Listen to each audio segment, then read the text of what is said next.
કે ચેતરભાઈ પણ વોશિંગ મશીનમાંથી કદાચ નીકળે તો કોઈ મોટી વાત નથી, એમના ઉપરના પણ તમામ આરોપ ધોવાઈ જાય તો એ મોટી વાત નથી, અને જો એ વોશિંગ મશીનમાં જશે તો કદાચ હાઈકોર્ટમાંથી સ્ટે પણ આવી. જોહાર દોસ્તો, ચેતરભાઈ વસાવાને બહાર આવવામાં હવે થોડોક ટાઈમ બાકી રહી ગયો છે. દોસ્તો, ચેતરભાઈ વસાવા જ્યારે બહાર આવે એ ભેગા ભાજપમાં જોડાવાના છે. દોસ્તો, આવું આપણા મેલભાઈ બોગરા કહે છે. દોસ્તો, ચેતરભાઈ વસાવાનું ધારાસભ્યનું પદ હટી જશે. દોસ્તો, એવું કહેનારા લોકોને આપણા ગોપાલભાઈ ઇટાલિયાએ શું કીધું? દોસ્તો, ખાસ વિક્રમભાઈ ઠાકોર પણ હવે દોસ્તો સપોર્ટમાં આવી ગયા છે. ચેતરભાઈ વસાવાને શું કીધું છે મને તમે એમ જવાબ આપો કે ચૈતર વસાવાને ધારાસભ્ય કોણે બનાવ્યા?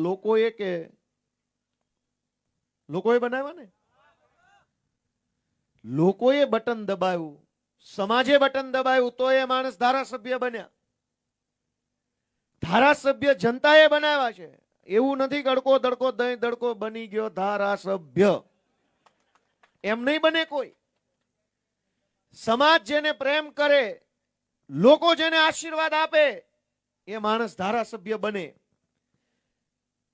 ચૈતર વસાવાને ગુજરાતભરના આદિવાસી સમાજે અને ડેડિયાપાડાના લોકોએ આશીર્વાદ આપ્યા છે, કામ કરવાના આશીર્વાદ આપ્યા. એને કામ કર્યું અને જેલમાં પૂર્યા તો સજા તો લોકોને પણ થઈ ગણાય ને. લોકો પાસેથી ચૈતરભાઈને છીનવી લેવાનું કામ કોણે કર્યું? માંડ આપણને એક સારો નેતા મળ્યો, છીનવી લીધો સજા. અને સજાની મજા પણ જો કે આ ભાજપ વાળા ખુલ્લેઆમ ટીવીમાં એમ બોલે છે કે ચૈતર વસાવા ભાજપમાં જોડાઈ જાય તો હમણાં બહાર આવી જાય. એનો અર્થ શું થયો? કે ભાજપનો પટ્ટો ગળામાં ઘાલીને બળાત્કાર કરો, ખૂન કરો, ચોરી કરો, ચપાટી કરો, કઈ વાંધો નહીં, પણ ભાજપની સામે રહી અને ગરીબ માણસનો હાથ પકડશો, ગરીબ માણસનું આંસુ લૂછવાનું કામ કરશો તો જેલમાં પૂરશે. ભાજપની સામે રહીને કોઈનું આંસુ નહીં લૂછવાનું. ભાજપમાં જોડાઈને કરો બળાત્કાર તો તરત જ તે હર્ષ સંઘવી શાબાશી આપશે, બહુ શાનદાર કામ કિયા.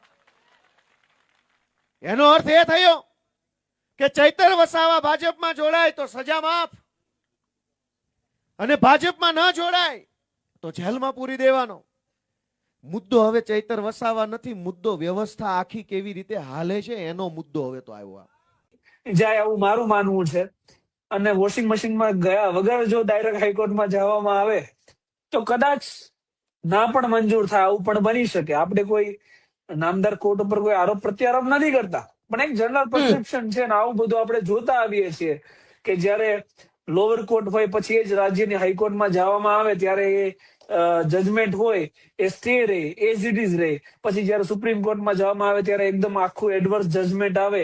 આવા પણ આપણે ઉદાહરણ જોયા છે. વકીલ તરીકે જજમેન્ટ વાંચવા એ જ અમારું કામ છે. તો આ જજમેન્ટો જે વાંચીએ એ પ્રમાણે અમને આઈડિયા આવે કે આ કેટલો મોટો કેસ છે, કેટલો નાનો કેસ છે, આમાં કેટલી સજા થવી જોઈએ, કેટલી ના થવી જોઈએ. તો જે પ્રમાણે સજા થાય છે એ પ્રમાણે પોલિટિકલી જનરલી આમાં બધું ચાલે છે. તો આમાં કોઈ મોટી વાત નથી કે કદાચ ચેતરભાઈ પણ દબાવમાં આવે અને વોશિંગ મશીનમાં કાલે ઉઠીને નાઈ લે તો કોઈ મોટી વાત નથી. ગોપીભાઈ, મને કોઈ કન્ટેમ્પથી ડર નથી લાગતો. એ વાત 100% સાચી છે કે જ્યુડિશિયરી એ ઇન્ફ્લુઅન્સ હોય છે પોલિટિકલી. રીઝન પણ એનું બિહાઇન્ડ એવું છે કે જજોને વધારે જસ્ટિસ ડિલિવર કરવા કરતા પોલિટિકલી પગચંપી કરી અને પ્રમોશનમાં વધારે રસ હોય છે. એનો મતલબ એવો છે કે ડિસ્ટ્રિક્ટ જજ છે અને હાઈકોર્ટમાં જજ થવું છે, હાઈકોર્ટના જજને સુપ્રીમમાં થવું છે, સુપ્રીમમાં અથવા હાઈકોર્ટમાં જે ઊંચી પોઝિશન ઉપર ચીફ જસ્ટિસમાં અથવા એવી કોઈ પોસ્ટ ઉપર જે જજ છે એમને પછી રિટાયરમેન્ટ પછી રાજ્યસભાની સીટ કન્ફર્મ કરવી છે. અને એવા ઘણા બધા જજો છે જેને પોલિટિકલ લીડરો જે ગુજરાતમાંથી મોટા અત્યારે ભારત લેવલે છે, જેમને એક્વિટલ કર્યા, જેમની સજા માફ કરી, જેમને જામીન ઉપર છોડ્યા, હાલ રાજ્યસભામાં સીટ લઈને બેઠા છે. તો જસ્ટિસ સિસ્ટમમાં જજોને લોલીપોપ ચૂસવો હોય રાજ્યસભાની સીટનો તો એવા જજો જનરલી પોલિટિકલી ઇન્ફ્લુઅન્સ થઈ અને જજમેન્ટ આપતા હોય છે.